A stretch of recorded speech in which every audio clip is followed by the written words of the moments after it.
All right, so today I'm going to unbox a couple more items that I got from Full Compass recently. I've got a Shure head-worn mic, and then the transceiver. I've got the Bodypack that goes with it, and then the transceiver that goes with it. And then I also have some Sony headphones. So let's get the box open and see what we got.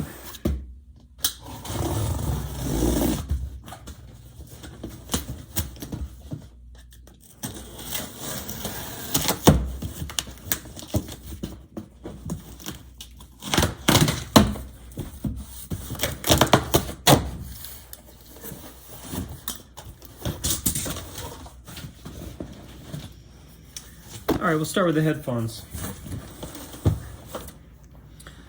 So here they are, standard Sony's 7506. These are about $100. They're known for being really comfortable, really accurate, kind of the gold standard as far as like Sony mastering, mixing headphones, studio headphones. So let's just get these open, take a look at them. Monitoring headphones, some people call it. And let's see if we can see what the specs are. So, full production of digital music. That's kind of a joke, but that's what it says on the box. Reproduction. Oh, sorry, that's just the different.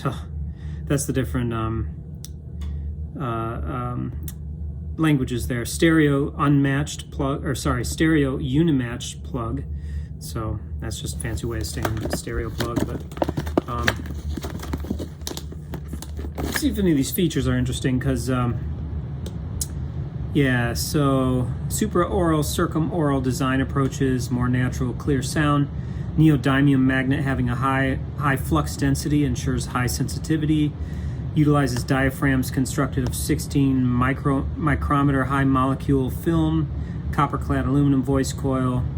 High quality sound along a wide frequency range. That's what I liked about these when I tried them long ago, that wide frequency range. Cord is oxygen-free copper Litz wire, which provides maximum conductivity. Clicking scales on the sidebar. Oh yeah, for wearing over your head. So let's get them out, just take a quick look at them. If you're not interested in these headphones and you want to skip forward where we talk about the Shure, I'd say skip forward another minute or two. It comes in an interesting package here. This is like some sort of like velvety material. It's kind of weird, but whatever. We're just going to throw all that away. And what I always look for in headphones is the quality of the plug, and Sony is known for this. So if you look at this plug, and if you look at the housing around it, this part here, back in the day, these would short out because you would bend them, and over time you would get a short right in there, and once you have a short in there, you're dead. But these, I can tell, are it's a different design than what I'm used to, so hopefully they've improved that. And you can see they've got the screw-on 1/4 inch. Some people love that, some people hate it. The problem is when you have the screw-on adapter, if you try to use it on one that's not screw-on, it won't work. So these are like, this is a Sony. Other, I think manufacturers do it too, but Sony is kind of known for this. It's great for really locking it in there, but don't try to grab it and then use it on another device that doesn't have the screw-on, or you're going to be disappointed. Let's see how long the cable is. Cut this out of here. They've really got it taped up tight up here, so I got to be really careful because I'm going to cut this with my knife, and I better not cut the cable at all. So I'll carefully try to cut through here. Start a little cut, maybe a little more. Tape, there we go. Got that off, and I did not cut anything.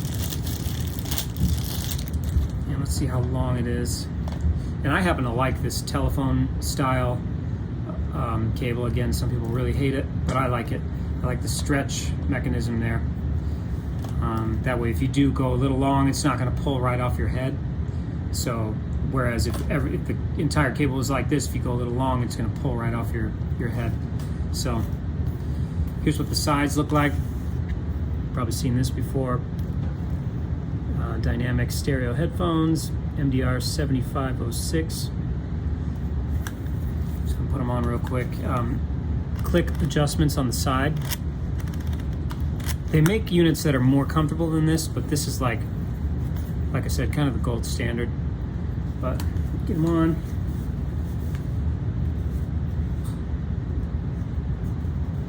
I think they're really comfortable. I'm gonna adjust them a little bit more. I have, I think I have the, what do I have? The beyerdynamics. And I like them, they sound great, but they're not, they get too hot. And I've also got the Sony, what is it, MD1000, the noise canceling. I like those too, but they're just so hot on my ears, I can't stand wearing them for long periods of time. Yeah, that's much more like it. A carrying case that I'll probably never use, but for DJs, that's nice because they do fold up, so they get real compact, just like that. And you would just stuff it in the bag and stuff the cable in.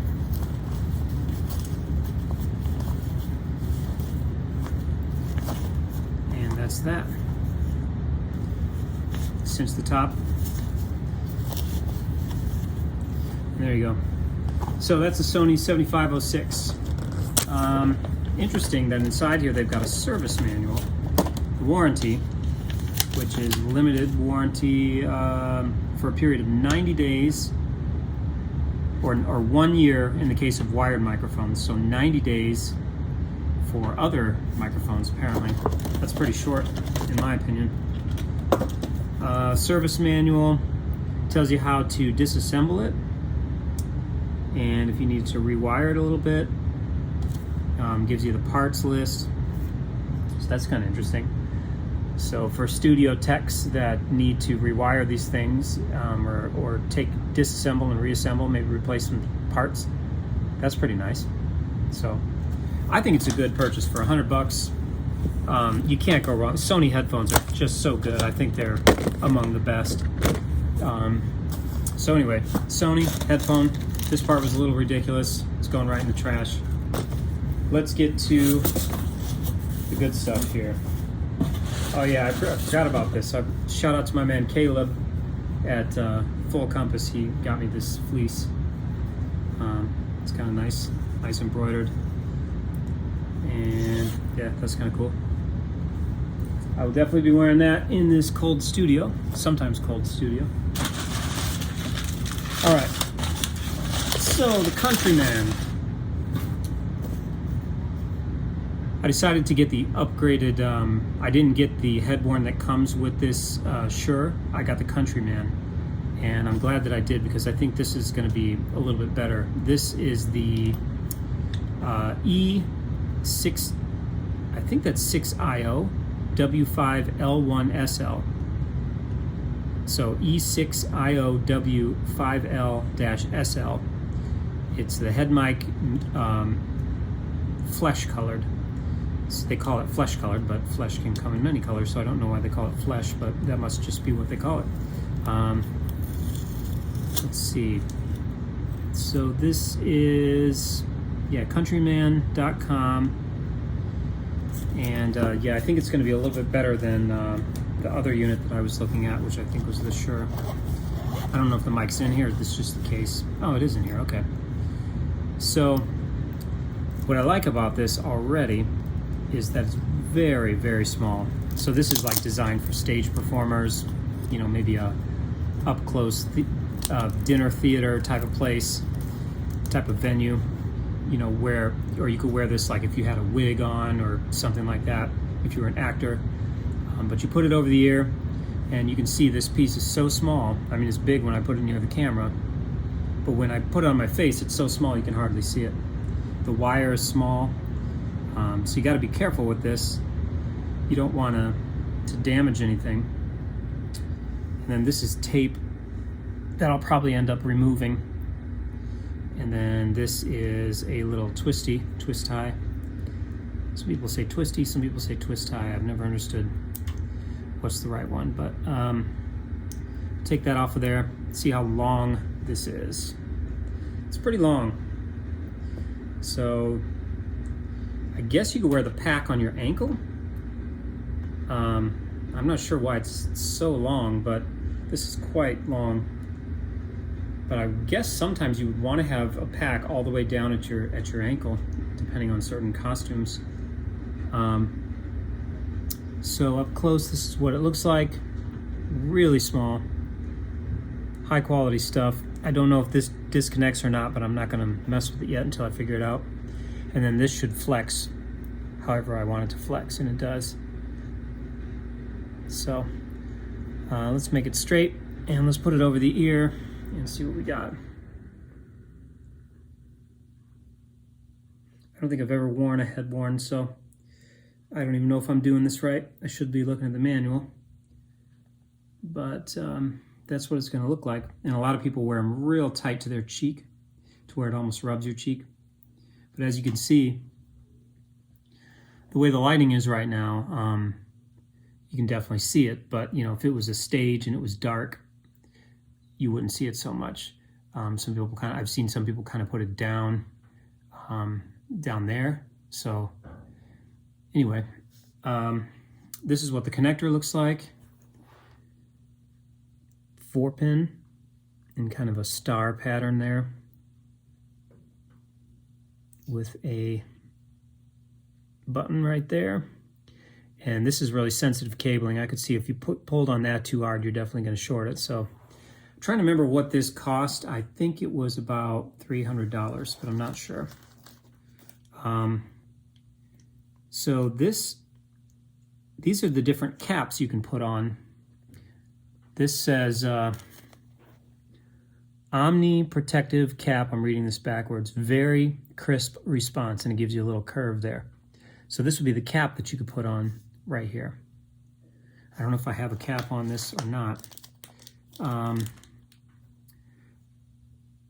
This is a clip, a couple of clips, black and white, and then foam to go over the tip of it. So you could either use a foam or a cap. This is a crisp response Omni Protective Cap, and there's nothing in here. So I don't know what's up with that. I'm gonna have to check into that. Oh, maybe it is in there and I just didn't see it. No, it's not in there. So I'm gonna have to let them know I didn't get that one. Here's Omni Protective Cap flat response, real tiny. And that's it. So, and then all of those just slid into here. And then this is where you store the unit in this little Velcro. So it's nice. You can, take this case with your performer, just brings it with them. You put the cap on and have it set up the way you want. You got it. You just throw it on your ear and you're ready to go. So let's put this back and see what else we've got in the box. I'll just set this aside for now.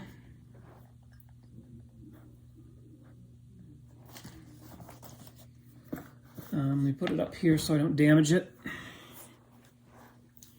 Because this is, I've got a chair here, and if I would have rolled over this with the wheel, I would have definitely broken it. So, gotta be careful with this stuff. And then here's the Shure box, the pack that goes with it. This is what's in here. Do this a little bit.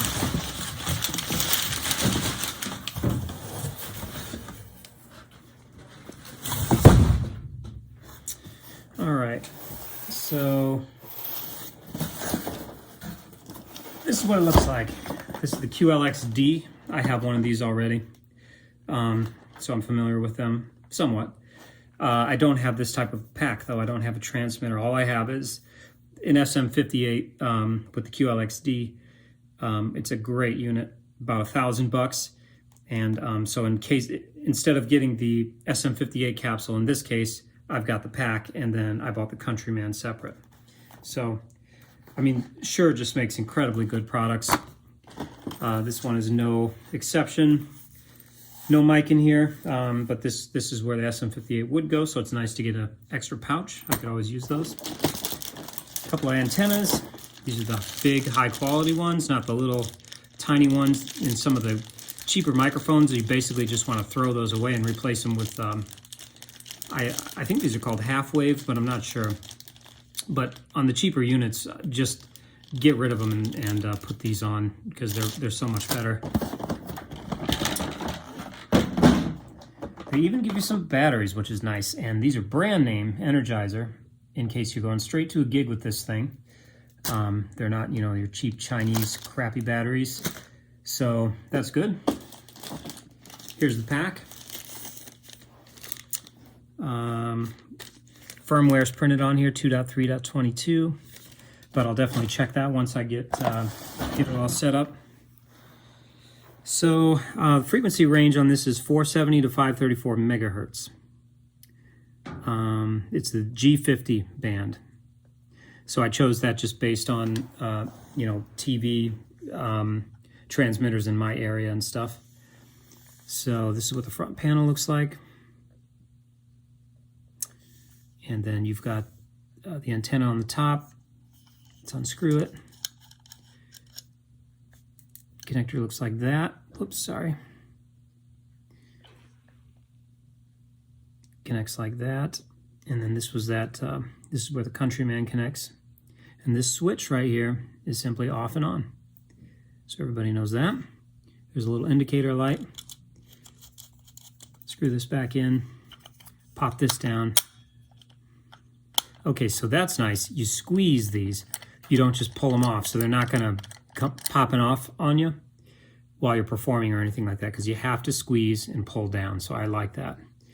So, tells me down here something about locking menu. Hold menu for 3 seconds, then press enter. So maybe that's a way you reset it or something. I'm not really sure, but here's menu, here's enter, and up and down. That's all you've got. And then a place for the batteries. So that's it for this. So we'll set that aside. See what else we've got. So this cable is, I'm not sure, let's see, what would this be used for? Well, this end of it, you can see through the plastic, connects to here on the pack. Oh, this is for an instrument, of course. Duh. This is, so if you're a guitar player, so, which I'm not, but if I was a keyboard player and playing a keytar or something like that, I am a keyboard player. If I had a keytar, I would plug this in and then plug this into the keytar. So that's what that is. Instrument cable. Model number on that is WA305. And then here are some, I think you call these BNCs, or I think that's what these are called. 2 of them. So that's going to be for this. And here's the QLX transmitter. Again, the firmware is printed on there, which is really nice. 2.3.22. Shure Incorporated, West 2E Avenue in Niles, Illinois. So the back panel looks like that. So we got Ethernet, power, antenna A, antenna B. So I guess these would be extenders, these cables here. I'm not entirely sure. I'll have to look at the manual there. And then your mic input, mic or line, and then instrument or aux. That's the back panel. Front panel, I can't see these backwards, but that says audio, RF, and IR. G50 470 to 534 megahertz, that's printed on the front, so that's nice. In case, you know, you have an audio tech that's wondering what frequency band are we in, you can see right on there. So he doesn't have to look at the back panel, shine a flashlight on it, so that's really nice. That's that. Rack mount. Good to have. I won't be using it, but good to have. And then hardware for, I guess this would be, I don't know, it's for the antennas, but I'm not sure why you would use this. I'm sure someone knows. Maybe this has to do with rack mounting with antennas, is my guess. And then here we've got more hardware, probably for rack mounting. A bunch of washers, a bunch of screws. Intro sheet plug and a rubber foot. So probably won't be using that. Now, one thing that does kind of suck about this is there's no soft case, and this is the rack hardware right there. 2 metal pieces. I won't take that out, but this cardboard box is all you get. My other microphones, I have a soft case for them. I don't have it handy right here, but I ended up upgrading to a hard case because I wanted to have that. But so I have to buy a case separately, or just continue to use this box. I don't know what I'm going to do, but we shall see. And then this is power. 2-prong, not 3. Adapter. And the plug. So that's it. We got the Shure with the Countryman. We got the QLXD with that Countryman. Did it give the model number? I gave it to you earlier in the video, but so that head-worn mic, and then we had the Sony MDR 7506 headphones for about $100. So the QLXD I think was around 1,000. The Countryman was around 300. And the headphones were around 100. So hope you enjoyed this video. If you have any questions, just hit me up in the comments. And hopefully, if you like this content, if you could subscribe, I would certainly appreciate it. Thanks for watching, and we will see you next time.